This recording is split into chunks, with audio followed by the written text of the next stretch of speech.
L'espère ton patrimoine Louisa Galaise raconte mon histoire africaine. Raconte mon histoire africaine.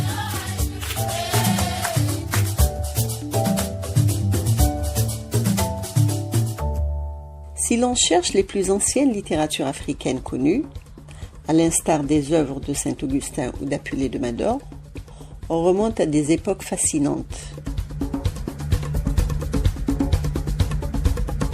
Autrefois, la transmission des savoirs, des valeurs, des mémoires et des récits se faisait principalement à l'oral. On y trouvait les contes et les fables qui transmettaient la sagesse, l'éthique et les règles sociales, comme les contes d'Anansi en Afrique de l'Ouest, les épopées et légendes qui glorifiaient les fondateurs de royaumes et leurs héros, comme l'épopée de Sundiata Keita du Mali, l'épopée de Shaka Zulu d'Afrique australe, l'épopée Essir al-Hilaliya d'Égypte ou l'épopée Mor Haïdine de Mauritanie.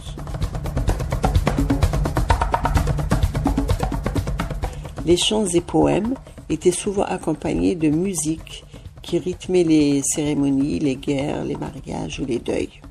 Et les proverbes et devinettes qui sont des formes littéraires brèves mais denses qui contiennent des philosophies de vie. Les contes et les fables sont des fictions qui transmettent la sagesse. Le conte d'Anansi est un exemple éloquent.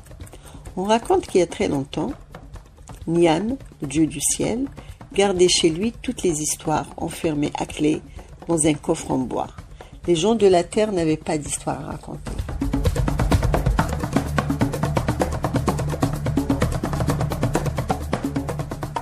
Ils en étaient bien tristes et les enfants n'arrivaient pas à dormir.